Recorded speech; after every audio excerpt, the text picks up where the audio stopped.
Magandang umaga po sa inyong lahat.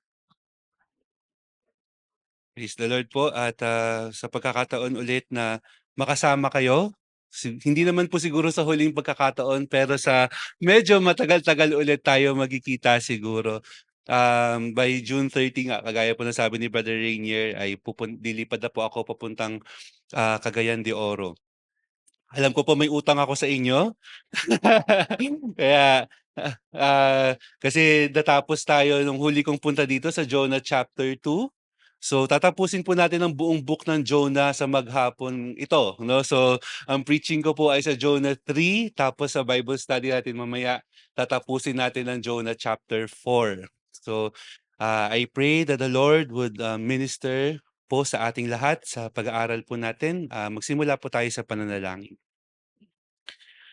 O Diyos naming dakila sa lahat, salamat po sa inyo pong kabutihan sa aming lahat at particularly Lord sa BSL. Salamat po sa pagpapanatili po ninyo sa iglesyang ito, sa pagpapanatili po ninyo sa bawat isang member po o attendee ng church na ito. Salamat sa pagdala nyo sa amin dito ng ligtas ngayong umaga. At salamat po sa pribileyo na makakinig po ng inyong salita, makapag-aral at makapag-fellowship, makaawit para sa inyo ng malaya at ng buong puso. Nawa po, i-treasure po namin ang lahat ng pagkakataong ito at bigyan naming halaga sa aming buhay na kayo po ay purihin, na kayo po ay sambahin at magpalakas sa bawat isa at lumakad po na may pagsunod sa inyo at gamitin ang lahat ng kaloob ninyo sa amin para po sa kalawalhatian ng inyong pangalan. Panginoon, habang inaaral po namin ang inyong salita, habang binubuksan namin ang aklat ng Jonah, tulungan niyo po kami na maintindihan ito at matuto po mula sa mga bagay na ipinapangaral po ninyo. Sa inyo po ang papurit pagsamba sa ngalan ng Panginoong Hesus. Amen. Alam niyo po ba yung kantang Come Thou, Fount of Every Blessing? May isang linya po doon, sabi, prone to wonder, Lord, I feel it. Prone to leave, the God I love. Siguro po nakaka-relate kayo sa akin kung sasabihin ko na tuwing dumarating sa linyang ito ang kantang 'to, tumutulo ang ating mga luha. Dahil totoo po na para sa ating lahat po na na nabasag ng kasalanan sa maraming pagkakataon sa ating buhay, totoo na we are prone to wonder and prone to leave the God we love. Naisip na po ba ninyo, paano kung hindi na gagamitin ng Diyos ang isang taong lumayo sa Kanya? Paano kung wala ng pagkakataon para makabalik ulit? Alam niyo kung hindi na gagamitin ng Diyos ang mga broken, ang mga lumayo sa Kanya, wala na pong magagamit. Kasi lahat tayo lahat tayo broken, lahat tayo lumayo sa Kanya. At itong pulpitong ito, ngayong Sunday na 'to, walang laman kung hindi nagagamit ang Diyos ng broken na tao. Lahat po tayo, sa isang pagkakataon sa buhay natin o sa maraming pagkakataon sa buhay natin, nagkasala sa Diyos. Pero ang Panginoon, hindi niya itinatapon ang mga Kristiyanong nawasak, nabali, kundi binabalik niya, tinitipon niya, pinapagaling niya, hinihilom niya ang mga sugat at binabalik sa kanya at mas madalas mabuti pa o mas maayos pa kaysa nung pagkakataon na nagkasala siya. Better than before. Ang Bible po ay punong-puno ng mga tao na pinanumbalik ng Panginoon at ginamit niya ng napakahusay, napakaganda, kagaya ni Abraham na nagsinungaling, si Jacob na manlilinlang, si Samson na nagkasala kay Bathsheba, ay kay Delilah, I'm sorry. Si David kasi yung kasunod. So siya yung kay Bathsheba. Magalit sila sa akin, no? Si nagkasala na ka, pinagpalit mo pa. Si Paul na dating mamamatay Kristiyano, pero nakita natin kung gaano kaganda ang paggamit sa kanya ng Panginoon sa kanyang ministeryo. Kayo ba mga kapatid, nagkaroon na ba kayo ng pagkakataon sa buhay ninyo na You were broken because of your sin. Nagkaroon na ba kayo ng pagkakataon sa buhay ninyo na dinisiplina kayo ng Panginoon dahil sa kasalanan ninyo? Dumating ba kayo sa pagkakataon na inisip ninyo pagkatapos ninyong magkasala at madisiplina, gagamitin pa kaya ako ng Panginoon? Hindi ba nakakahiyang bumalik sa pagbiministeryo? Hindi ba dapat magtago na lang ako sa tabi sa kahihiyan sa aking mga kapatid at hayaan na lang sila ang kumilos?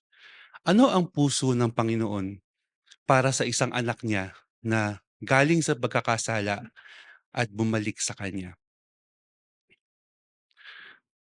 Nakita natin kung paano bumagsak si Jonah sa kasalanan, yung Jonah chapter 1.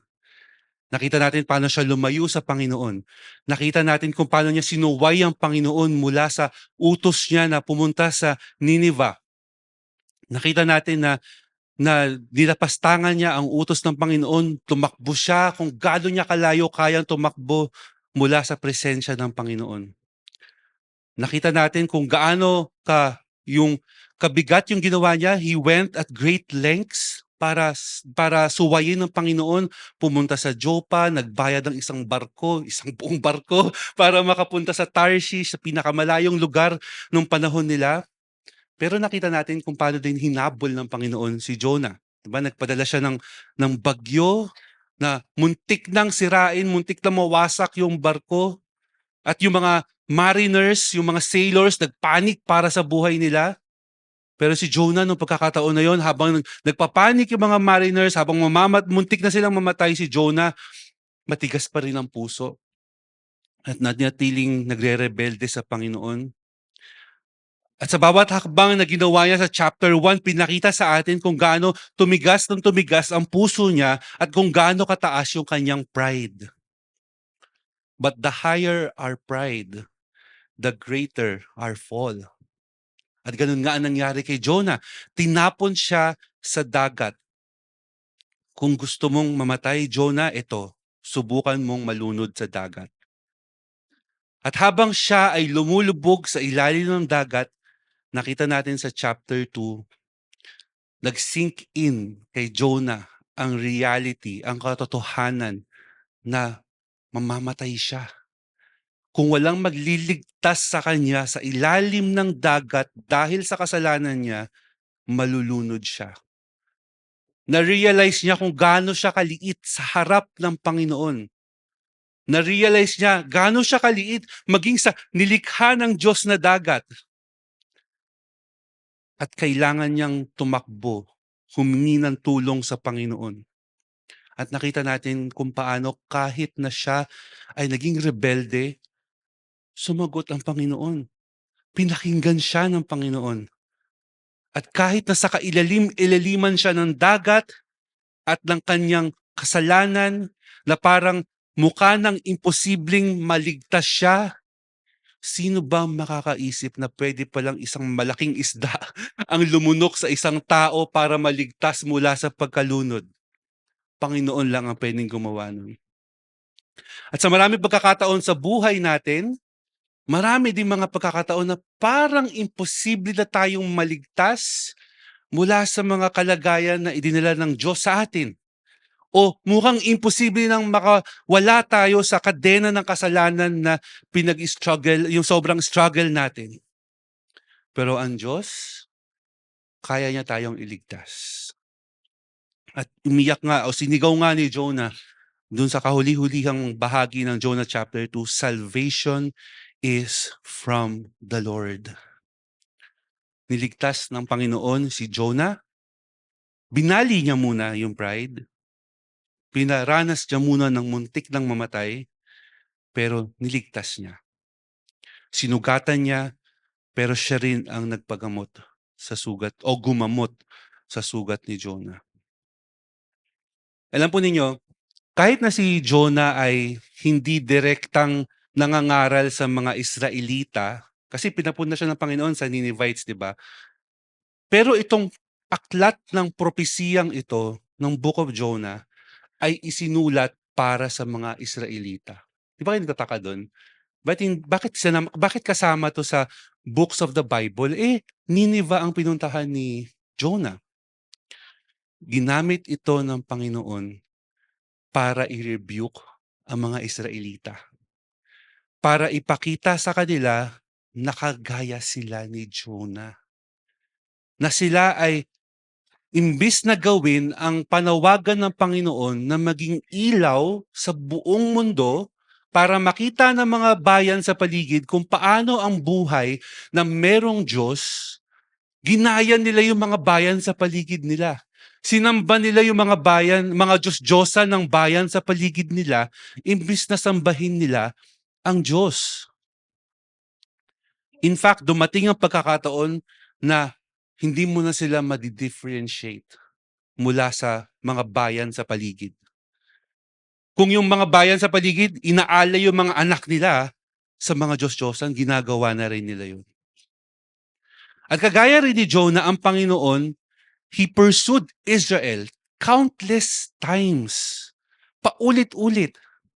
Binigay niya ang kanyang batas, binigay niya ng mga hari para magturo sa mga tao, at kung yung mga hari hindi makapagturo, meron pa mga pari na nagtuturo din sa kanila, at kung pasaway din yung mga pari, magpapadala ang Panginoon ng mga propeta para ipaalala sa kanila ang salita ng Panginoon. Dinisenyo ng Panginoon ang bayan nila at maging ang mga bahay nila para mapalibutan sila ng paalala patungkol sa salita ng Diyos. Naalala niyo yung utos ng Diyos sa kanila, saan nila ilalagay yung ang salita ng Diyos sa kanilang ulo, sa kanilang kamay, at sila ginawa nila literal, no? Meron silang mga nakalagay sa ulo talaga nila na mga box na nakalagay doon ng salita ng Diyos, dito sa kamay nila nakalagay, sa doorpost ng bahay nila may templo sa gitna ng bayan nila. Lahat paalala, ito ang Diyos. Ito ang batas ng Panginoon. Pero matigas pa rin ang puso nila. Nagpadala ang Diyos ng iba-ibang salot na pinaranas niya sa kanila para maalala nila. Ito ang utos ng Diyos. Bumalik kayo sa Kanya. Sabi nga sa Amos chapter 4, verse 6 to 12. No? Tingnan niyo yung propetang Amos, verse 6 to 12. Babasahin ko po sa inyo. May mga lalaktawan akong part, pero para maipakita sa inyo yung mahalagang bahagi na to. Sa verse 6, sabi niya, "But I gave you lack of bread in all places." Sabihin, taggutom. "Yet you have not returned to me, declares the Lord." Verse 7, "Furthermore, I withheld rain from you." Hindi umulan para walang tumubong mga pananim nila. "Yet you have not returned to me, declares the Lord." Verse 9, "I smote you with scorching wind, yet you have not returned to me. I sent a plague among you after the manner of Egypt, yet you have not returned to me. I overthrew you as God overthrew Sodom and Gomorrah, and you were like a firebrand snatched from a blaze." Niligtas pa rin kayo sa pagitan ng matinding apoy na yon, yet you have not returned to me. Verse 12, "Thus I will do to you, O Israel. Prepare to meet your God." And that meeting is not a meeting you would want. It's a meeting of judgment. Kagaya ni Jonah, ang Israel ay lumalim ng lumalim ng lumalim sa kasalanan nila at sa katigasan ng puso nila. At dahil doon, babaliin ng Diyos ang pride nila kagaya kung paano niya binali ang pride ni Jonah. Hahayaan ng Panginoon na masakop sila ng Assyria at ng Babylon, yung dalawang kahati ng kingdom na yon. At patuloy silang babaliin ng Panginoon hanggang sa sila ay magsisi at bumalik sa Kanya. Ang tanong natin, kung bumalik ang Israel sa Panginoon at nagsisi sila, tatanggapin ba sila ng Panginoon? O sasabihin ba ng Panginoon, "Sawa na ako sa inyo. Paulit-ulit na lang kayo. Sigurado ako uulitin nyo na naman." Ano po sabi sa Micah? Micah chapter 7, verse 18 to 19. Sabi niya, Micah 7:18 to 19. Medyo hihinto ako kasi alam ko medyo mahirap hanapin 'tong book na 'to, eh. So, medyo tatagalan ko bago basahin para nandun na kayo. Ayan. So, Micah 7:18-19, "Who is a God like you, who pardons iniquity and passes over the rebellious act of the remnant of his possession? He does not retain his anger forever because he delights in unchanging love. He will again have compassion on us. He will tread on our iniquities underfoot.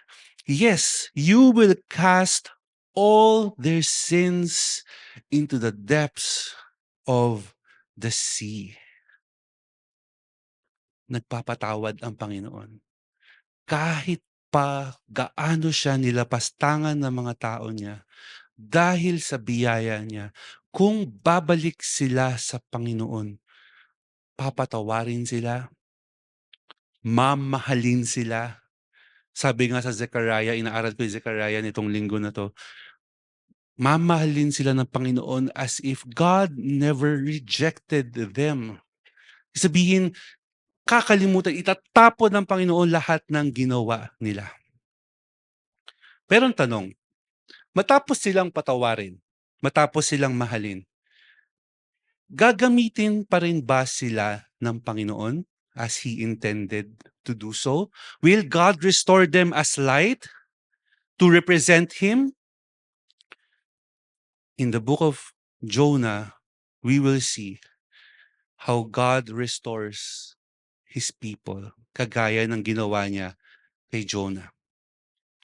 Nagkaroon na tayo ng glimpse nung restoration na ito nung chapter 2.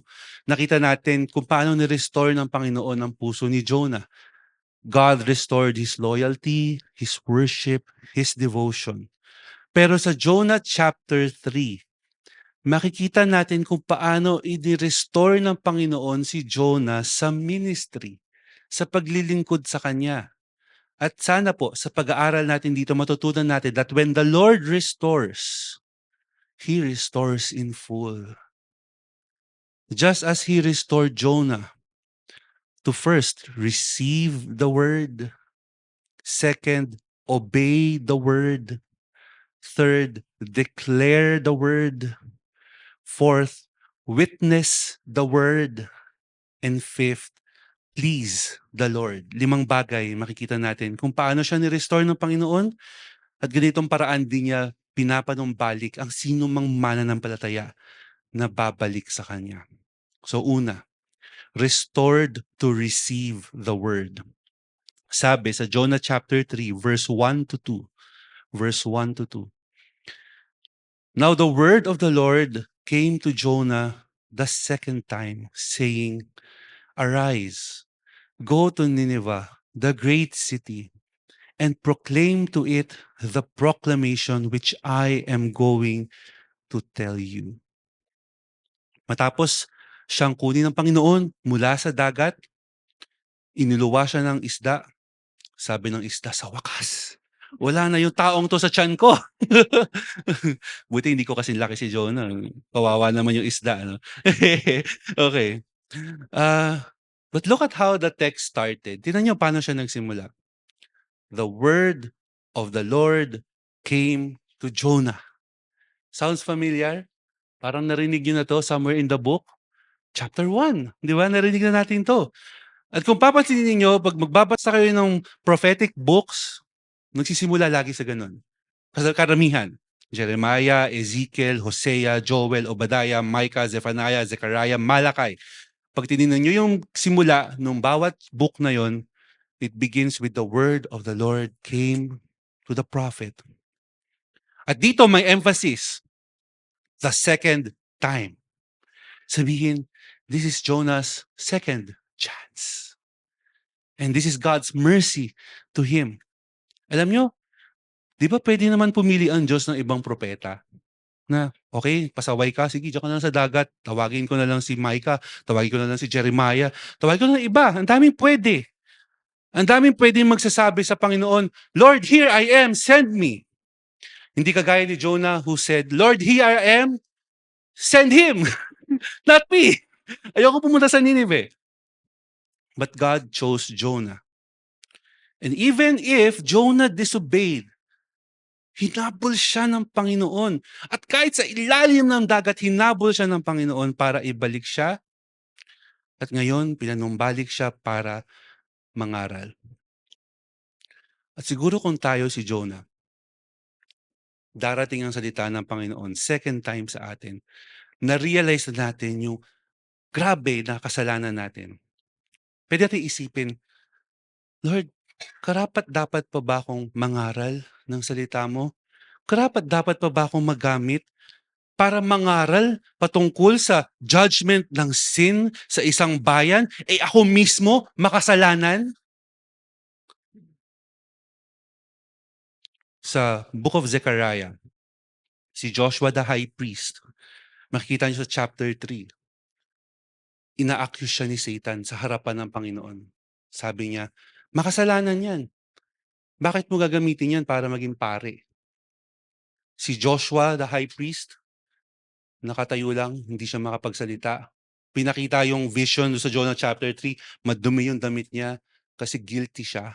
At alam natin pag pare, di ba, kailangan malinis ang damit bago pumasok sa tabernacle.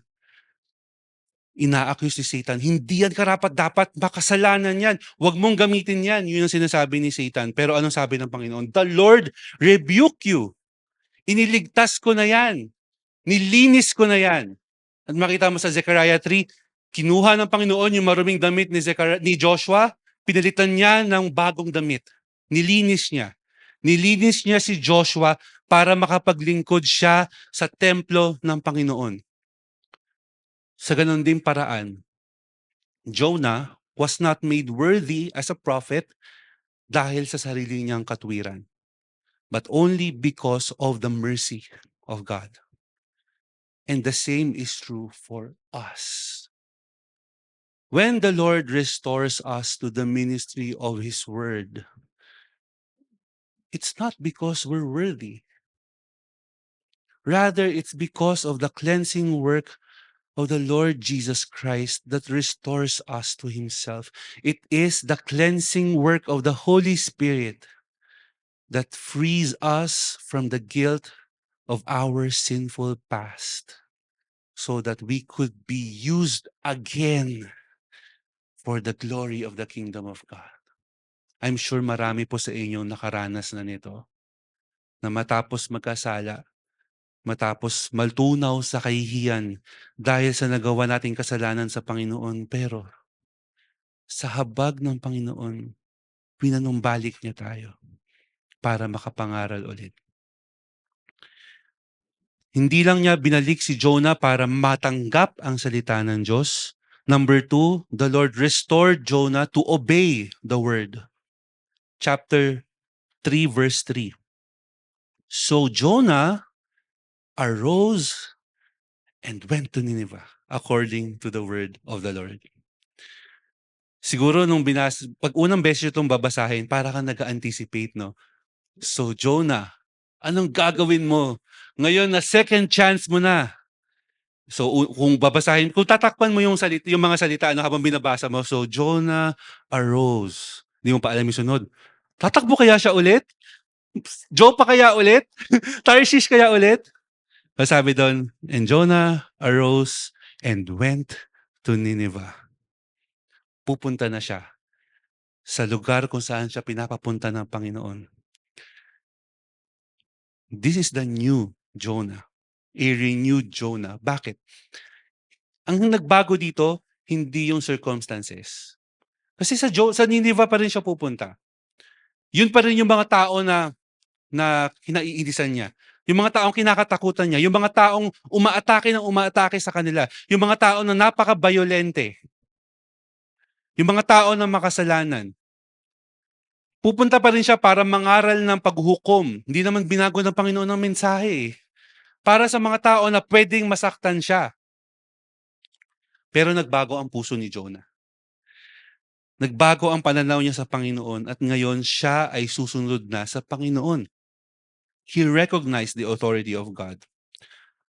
At alam niyo ba na mahirap po ang biyahe papunta sa Nineveh?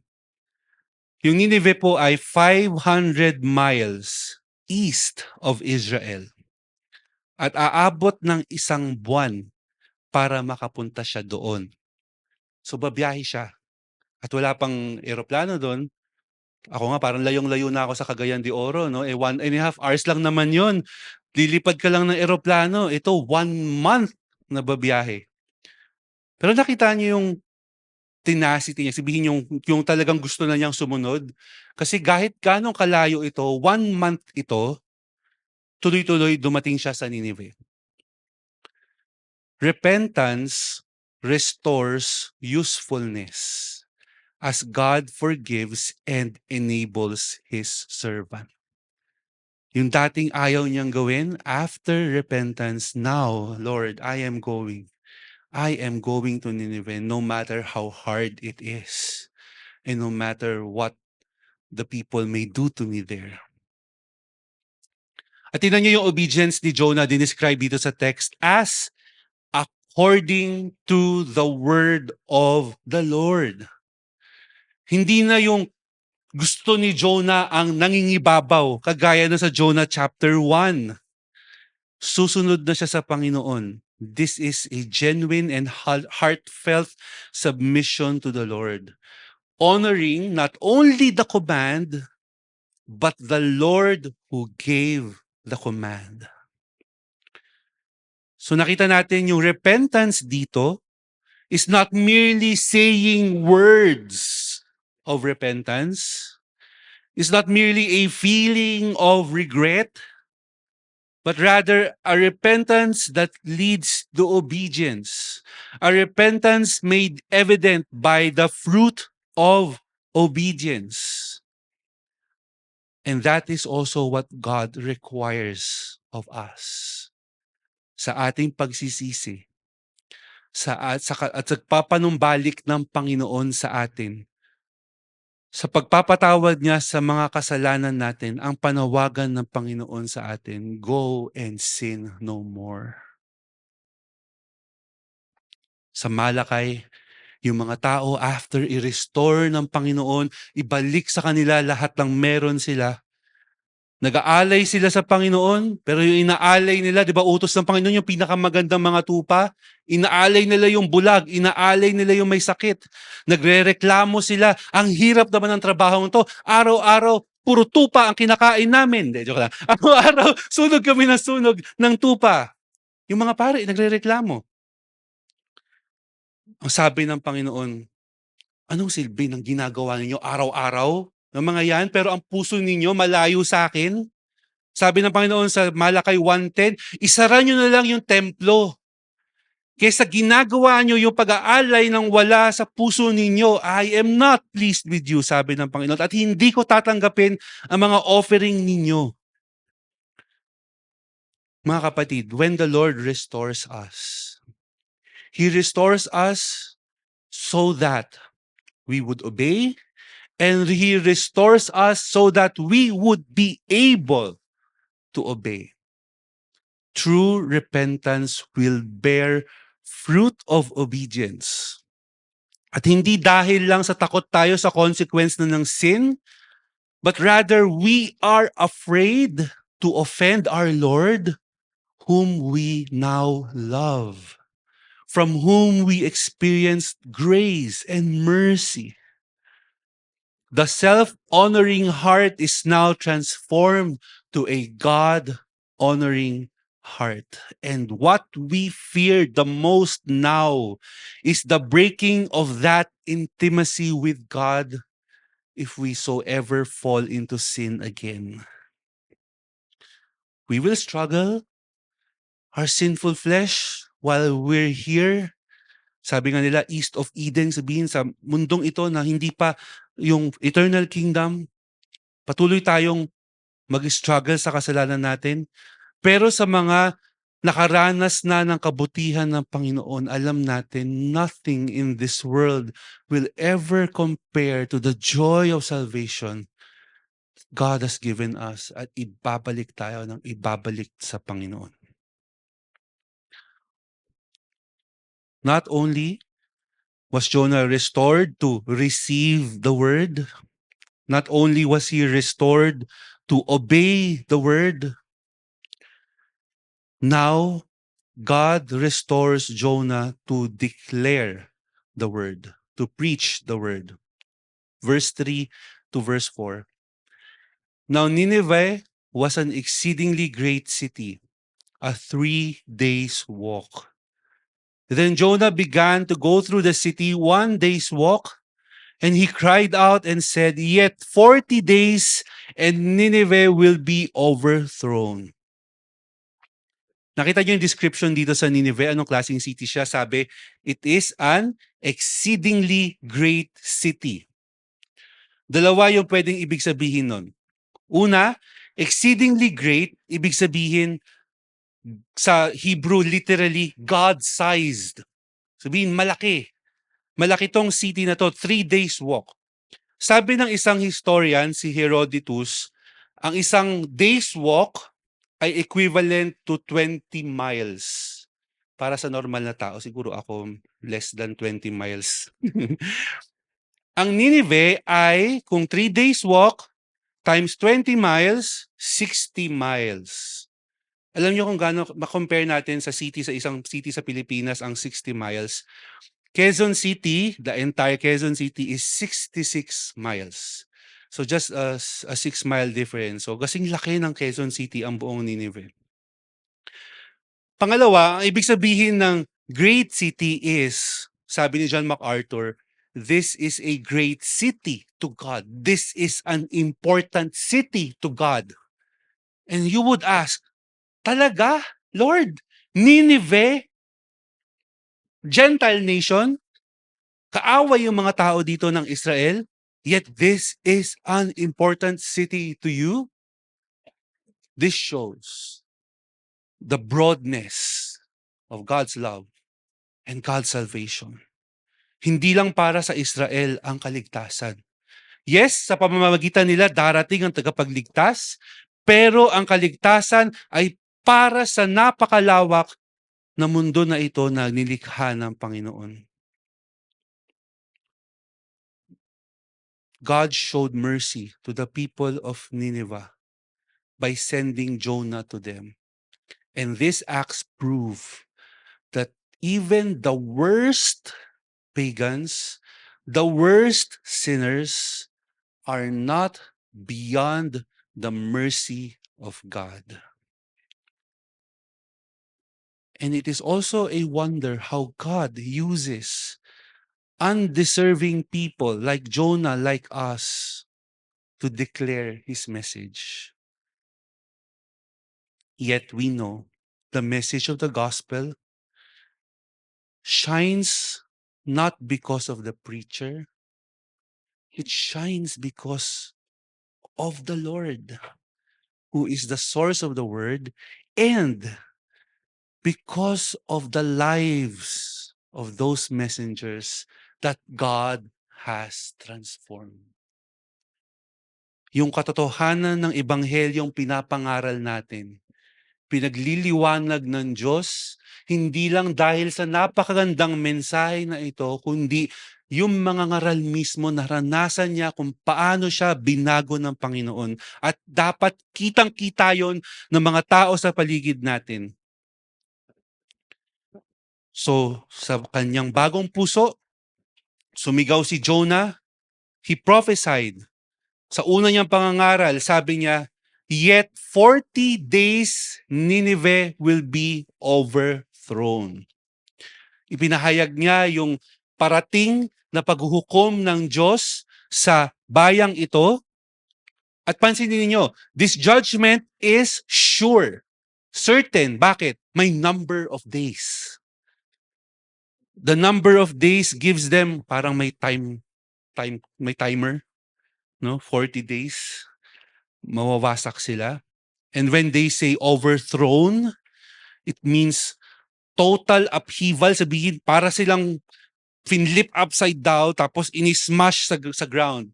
Parang ganun yung ginagawa sa kanila. Parang Sodom and Gomorrah. However, itong preaching na ito is overlaid with grace. Sabihin, binalutan ng habag ng Diyos. Bakit? Paano mo makikita ang habag sa yet 40 days Nineveh will be overthrown? First, sa fact na sinigurado ng Panginoon na maririnig nila yung mensaheng yun. Kasi nagrebelde itong propeta pero ano ginawa ng Panginoon? Nakita natin na kinuha niya si Jonah para magpunta talaga sa Nineveh. Sinigurado niyang maririnig ng taong ito. Pangalawa, ang intention ng Panginoon to have this message preached to the entire city. To the entire city. And third, bakit may grace dito? Na sa kabila ng karurukan ng kasamaan ng Nineveh, binigyan pa sila ng 40 days. Kasi pwede naman silang wasakin agad ng Panginoon. But they were given 40 days. Why? Excuse me. Para magsisi sila. 40 days is the same time that the Lord gave Moses to intercede for Israel. Nung sila ay nagkasala sa Panginoon, nung sumamba sila sa golden calf na ginawa ni Aaron. Nung dinibigay ng Panginoon yung 10 commandments sa kanila. Excuse me po. And in this moment of intercession that the Lord gave them, yung chance na to, the Lord showed to Moses his character. Exodus 34, verse 6 to 7. The Lord God, compassionate and gracious, slow to anger, and abundant in loving kindness, who forgives, excuse me po,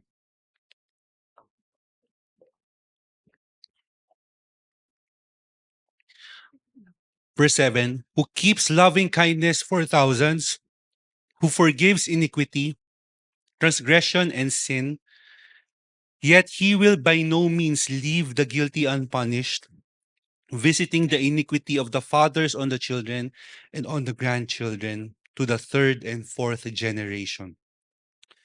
This is then the Lord extending the same mercy na ibinigay niya sa kanyang mga tao sa Israel para sa isang bayan na hintil na na hindi niya tinawag pero nililigtas niya.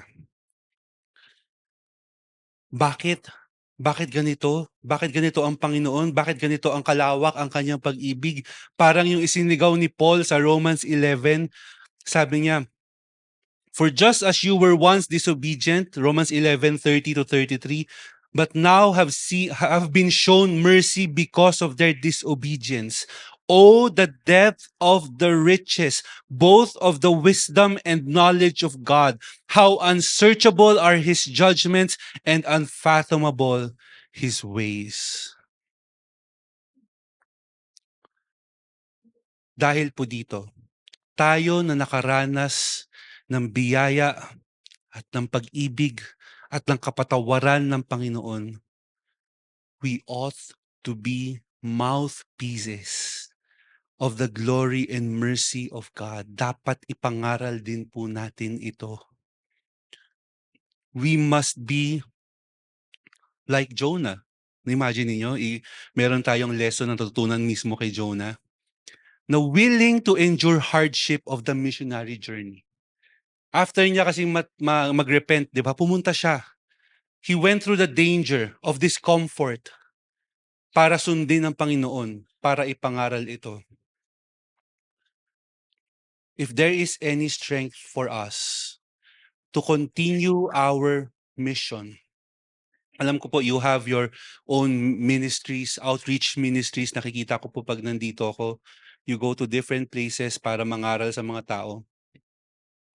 And I know how sometimes it can be discouraging kung hindi tumutugon yung mga tao, kung parang kailangan mo pang hatakin, kailangan mo maglagay pa ng pagkain para may mga pumunta at kung ano-ano.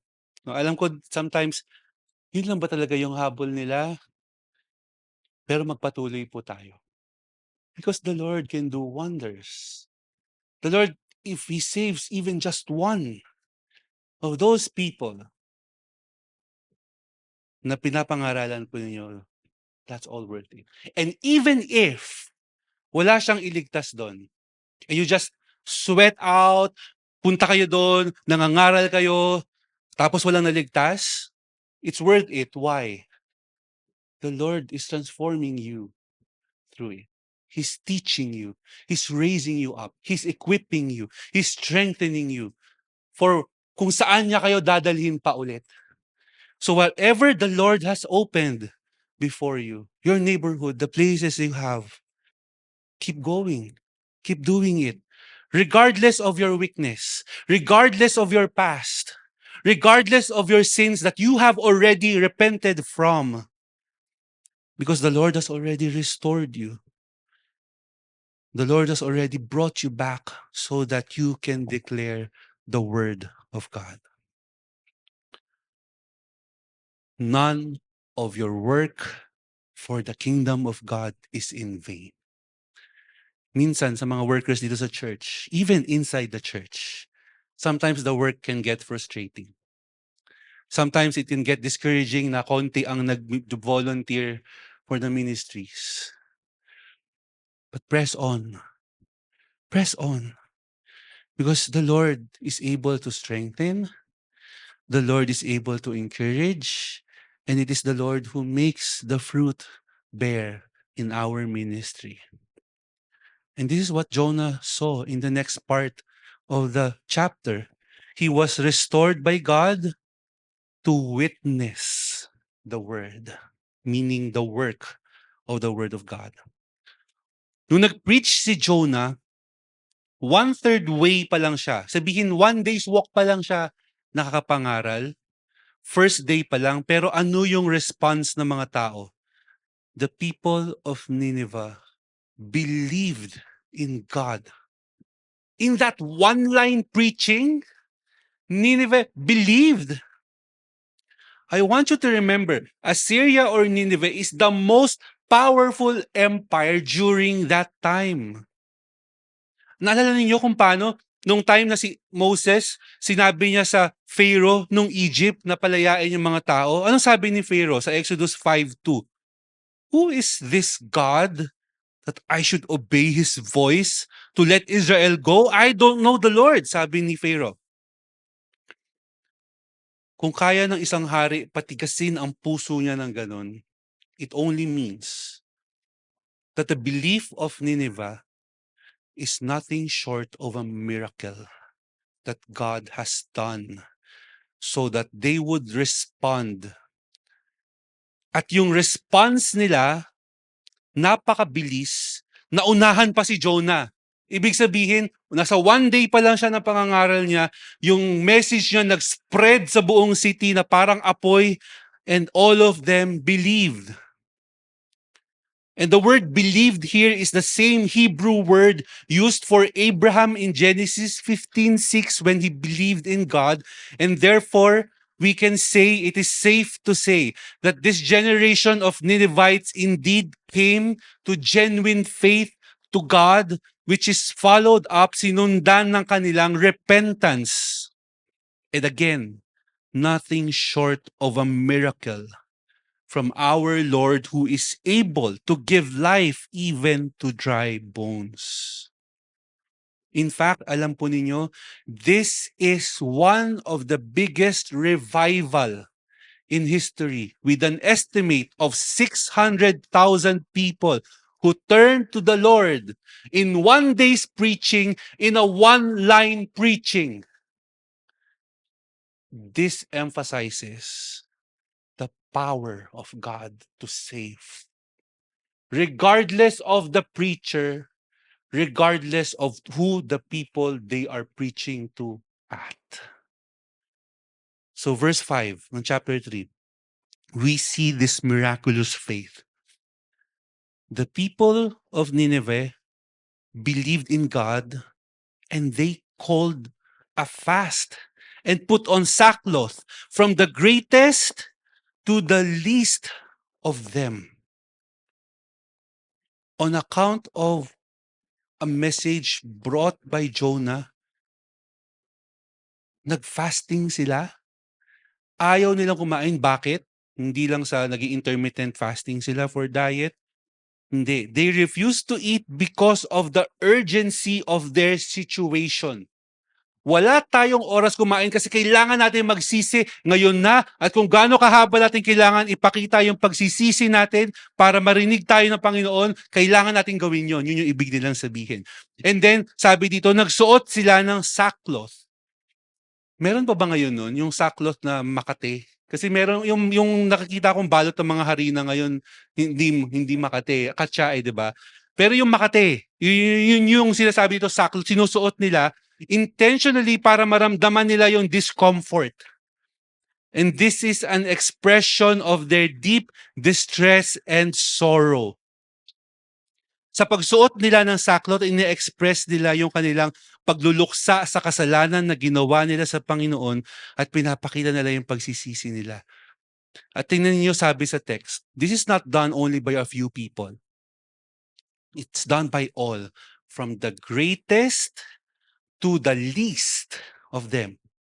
Mula sa kataas-taasan at papunta dun sa mga pinakamababa sa bayan, lahat sila na humble. And in fact, in verse 6, we see the king himself. When the word reached the king of Nineveh, hindi niya sinabing, who is this God? He arose from his throne, laid aside his robe from him, and covered himself with sackcloth and sat on the ashes. Nakita niyo yung apat na bagay na ginawa ng hari dito? Una, he arose from his throne. Ano yung throne during their time? Pag nakaupo ka sa trono, yun yung symbol you are in power. But he stood up from his throne, recognizing, I am not in power. God is in power. And then, he laid aside his robe. Yung damit na panghari, tinanggal niya. Kasi, hindi ako karapat-dapat sa posisyon na ito. Sa majesty na ito o sa karangyaang ito. Instead, pangatlong bagay na ginawa niya, covered himself with sackcloth. Kagaya ng lahat ng tao sa bayan. I am one with the people. I am also a sinner like them. He wore this uncomfortable sackcloth to show his humility, to show his sorrow, an act of repentance. And finally, he sat on ashes, seeing himself condemned and unworthy before God. Kita niyo yung change dito? From throne to ashes. From royal robe to sackcloth. Done by the highest man on the land and possibly on the world during this time. Only God could have done this. And indeed, if his salvation is a miracle, we could say every salvation is a miracle. Your salvation is a miracle. Who could have changed our hearts? Who could have caused our rebellious heart to respond to the gospel when we heard it?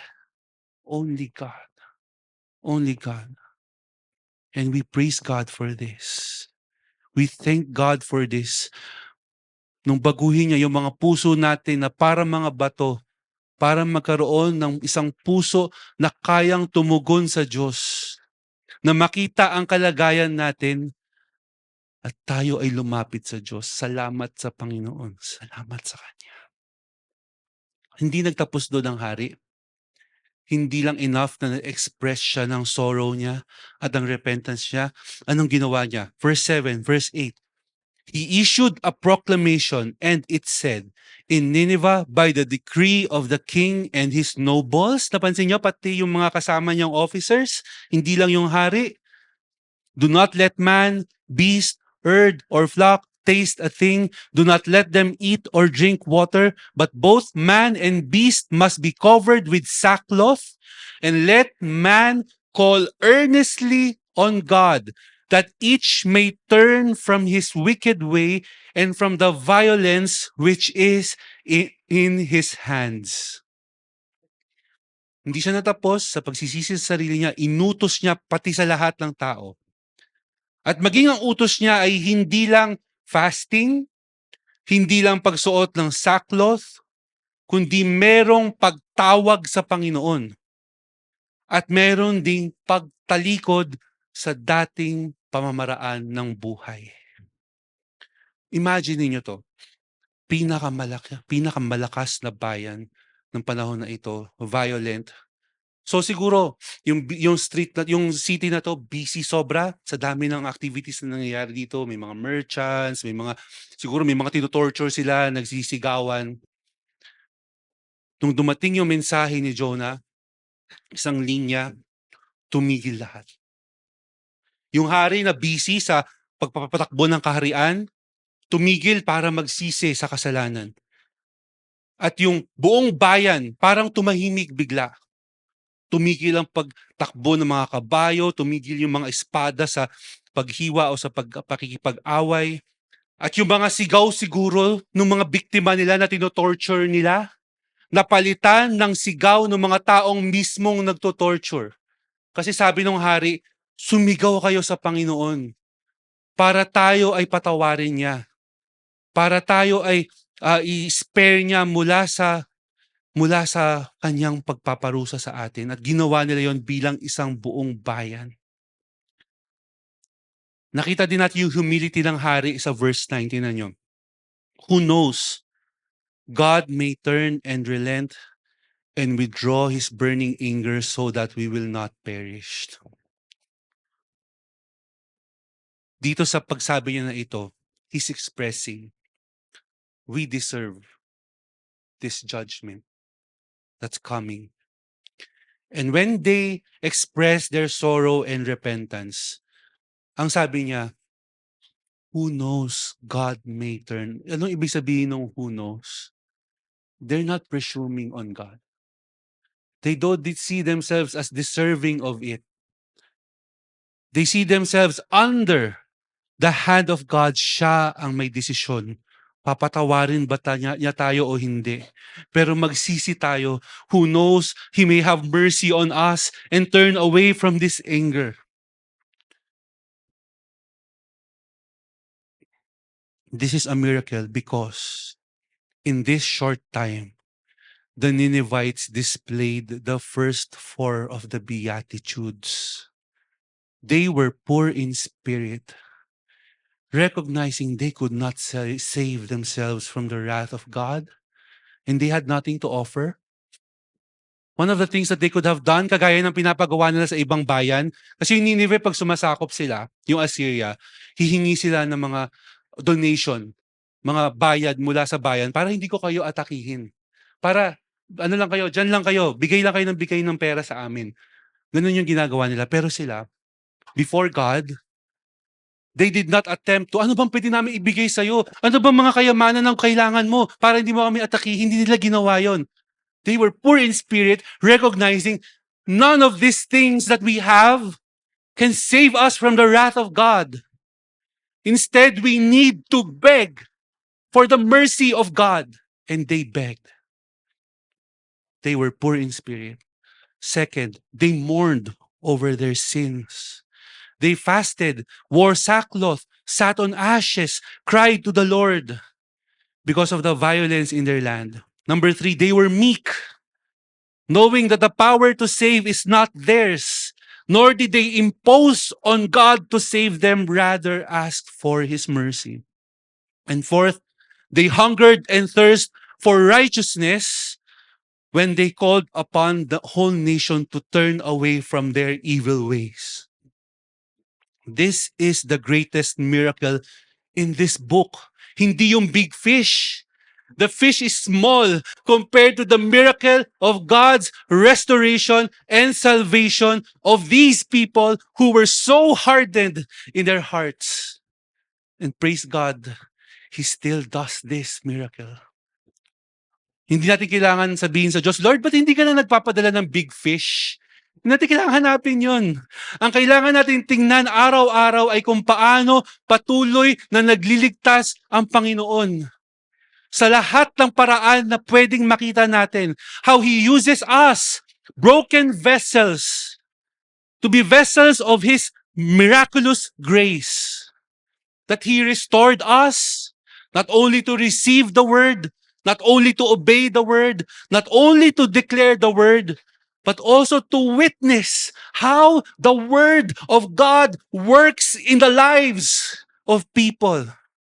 And as we see the word at work, we continue to marvel at God. Lord, how powerful is your word and how great is your mercy and your grace, that you would use sinners to bring other sinners into repentance. What mercy is this? The Lord was not blind to the change of heart of the Ninevites. Nakita niya yon. Just as in chapter 1, sabi ng Jonah chapter 1, God, yung kasalanan ng Nineveh ay umaakyat sa Panginoon, kaya niya pinadala si Jonah. God also saw their repentance. And their cries rose before the throne of God. Isa yun sa inawit natin kanina. Di ba yung prayers natin, o binasa natin din. Jonah was given the privilege to be an instrument of this. Verse 10, sabi, and this is our fifth point, restored to please the Lord. When God saw their deed, that they turned from their wicked way, the Lord, and then God relented concerning the calamity which He had declared He would bring upon them, and He did not do it. God saw the repentance of the Ninevites. He saw their heart. He saw what they did. Nakita niya yung hari. Nakita niya yung mga tao. Nakita niya yung mga animals. And God showed them mercy even though they deserved the full wrath of God. Grace overflowed like a river for the Ninevites when they humbled themselves before God. And the same mercy that saved Jonah from the fish, from the sea, is the same mercy that spared Nineveh from their impending doom. This is a testimony that God's pardon is total and His grace is greater than sin, even the grave sin of Nineveh. Out of His grace, the Lord warned them that they would be destroyed if they do not repent, but out of His mercy, He withheld this judgment and saved them. Saved them. The preaching of Jonah of judgment to the Ninevites ought to remind the Israelites of the judgment of God against their sin. But it also must remind them of the grace of God made available to them if they return to the Lord. The Lord says in Zechariah, "Return to me, that I may return to you." However, yung kaligtasan ng Nineveh is a rebuke to Israel. Because, imagine ninyo, this city, one line, repented. Israel, ang dami ng pinadala ng Panginoon ng mga propeta, ng mga mangaral para magsisi sila, pero hindi pa rin sila tumatalikod sa kasalanan nila. Mas masahol pa sila kung tutuusin sa mga bayan na ito na kinamumuhian nila na sinasabi nilang mga makasalanan. Mas malala pa sila dahil nasa kanila na ang presensya ng Panginoon pero nagrebelde pa rin sila sa Panginoon.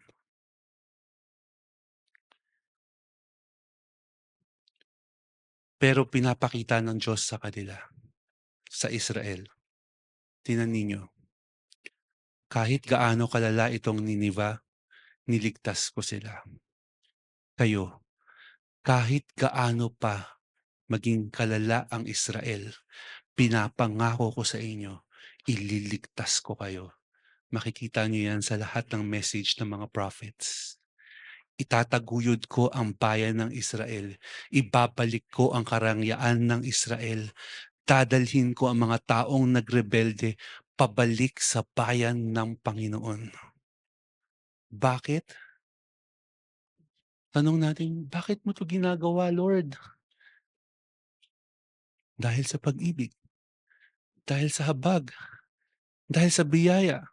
Hindi dahil sa kung ano mang nagawa ng Israel, hindi dahil sa nagawa ni Abraham, ginagawa niya na 'to dahil sa pag-ibig niya, sa katapatan niya sa kanyang covenant. Kaya mga kapatid, mga kaibigan, if you're here at hindi pa kayo nananampalataya sa Panginoon, sa Panginoong Hesus na ipinadala ng Diyos hindi lang para magligtas, kundi para mangaral din ng judgment ng Panginoon at ng salvation available only through the Lord Jesus Christ. Kung hindi pa kayo nananampalataya sa Kanya, there is wrath waiting for you. At mahabagin ng Diyos dahil binigyan niya kayo ng lampas pa sa 40 days para magsisi. He has given you years, years upon years, so that through His grace, He allowed you to breathe the air He created. He allowed you to gain energy from the sun, to drink water that you drink, to eat the food that you eat, out of His grace, so that you would remember there is God and there is wrath, but there is salvation. Harden your hearts no longer and surrender yourself to Christ. If the Lord can save evil people like the Ninevites, the Lord can certainly save you, no matter how deep you are in your sin. Repent, mourn over your sins, believe in the Lord Jesus Christ. He is the only one who can save you from the wrath that is to come. And let the miracle of Nineveh's salvation encourage you to come and experience the wrath relenting, mercy pouring, grace overflowing, love lavishing, miraculous salvation of God. To those who minister, are you praying for someone whose heart is dead as stone to the Lord? Mga kamag-anak ninyo, kaibigan ninyo, sinishare ninyo ng gospel at feeling ninyo with all the years of effort that you have poured into their lives, parang walang nangyayari. Do not be discouraged. Keep sharing. Nothing is impossible with the Lord. He can do miracles of salvation, and I know you see that in your church year after year. Time after time, as you gain new members, as you know people who turn from darkness to light, and God is still in the work of saving people. He has not stopped. So continue preaching the gospel. Para naman sa atin who are still in unrepented sin, and those who try to hide their sins from the Lord. Know this first of all, that he who says he has fellowship with the Father yet walk in darkness is a liar, and the truth is not in him. Also be warned that there is nothing we can hide from the Lord. What you do in secret is done before the eyes of the Lord who sees everything. Your thoughts that you try to keep within your mind is as if spoken with a megaphone before our God. Yet, let the miracle of Jonah's restoration and Nineveh's restoration and salvation invite you to come to the Father and confess your sins. In First John, he promised, God is faithful. If we confess our sins, he's faithful and just to cleanse you from all unrighteousness and restore you to himself. You no longer have to carry that shame. You no longer have to hide from him. You can enjoy his presence again. And he love you. He will love you with a love undiminished, with a love that sustains and remains the same. Just return to him. If there is anyone here who is in the process of disciplinary restoration, do not despair. Do not despair at the seemingly heavy hand of discipline upon you now. This is the Lord's love. This is the church's love. Discipline in church is not hate. Marami po ang mali ang pananaw sa church discipline. Na feeling nila galit ang church sa kanila kaya dinidiscipline. No. The mere fact that we go through this difficult process of church discipline is because the church loves its people as God loves its people.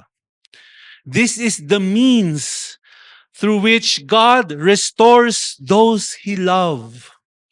If you are in the disciplinary process now, cherish your moment in the belly of the fish. Para ka nasa tiyan ng isda ngayon, you can cry out to the Lord and he listens to you still. And let the miracle of restoration do its full work on you until such time the Lord causes that fish, imaginary as it may be, to vomit you out clean and fresh with a better Christ-like perspective. Never run away from discipline. Marami pong gumagawa nun. Pag napunta sa disciplinary process, aalis ng church, hahanap ng bagong church para walang discipline. It will never do any good. Never entertain that thought. Because running away from the church where God's word is faithfully ministered is like running from the one you love and the one who loves you. And those who have been restored, maybe you came from a disciplinary process before, but the Lord restored you.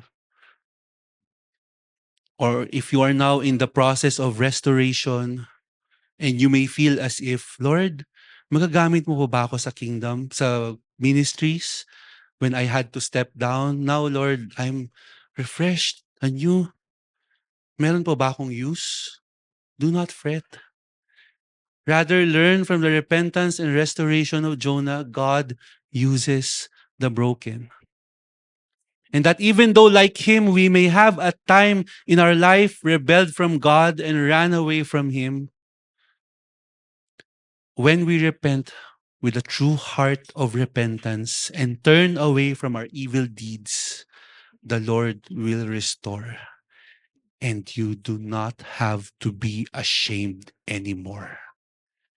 And the church also needs to remember this, that when we have a restored brother in our midst, do not bring up those shameful past anymore. The Lord has forgiven those. And when they return into service, in whatever capacity they are allowed in the church, do not in your minds entertain the temptation to think, di ba ganun siya dati? Di ba ginawa niya yun dati? No. The Lord has cast that sin as far as the east is the west, and so should we. and receive from that brother or sister the ministry in which the Lord has restored him, and rejoice with him and serve with him or her with gladness, knowing that we are all the same, used to have dirty clothes and now given by God the clean clothes, worthy for the ministry of his kingdom because of the Lord Jesus Christ.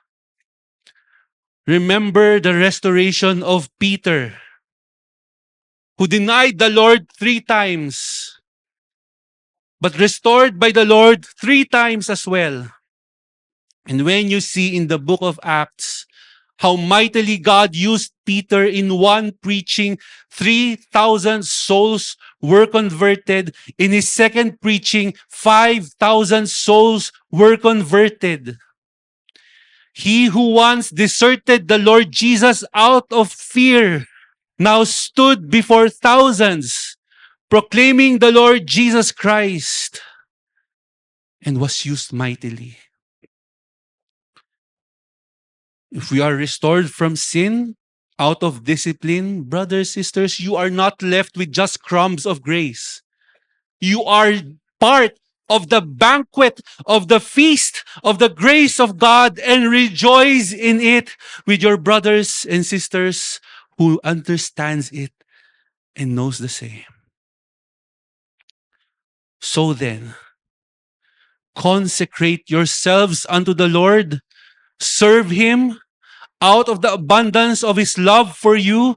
Make this love known to all the earth and wonder no more. Set your eyes upon Him who brought you out of the darkness into His marvelous light. Worship Him. Be at awe at Him. What wondrous love is this, and what wondrous grace.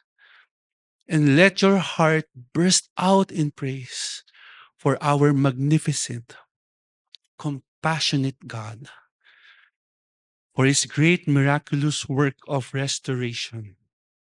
For indeed, that is the greatest miracle. Let's pray.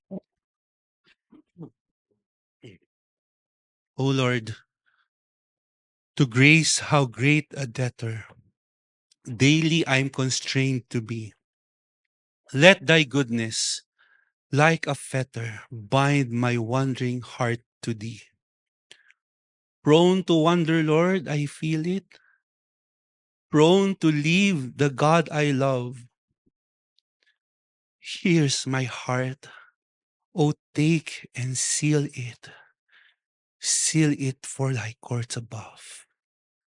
O Lord, may your church, bondservants of love, and the rest of the church in this country and in the whole world continue to experience and see the miracle of salvation that you are continually doing here.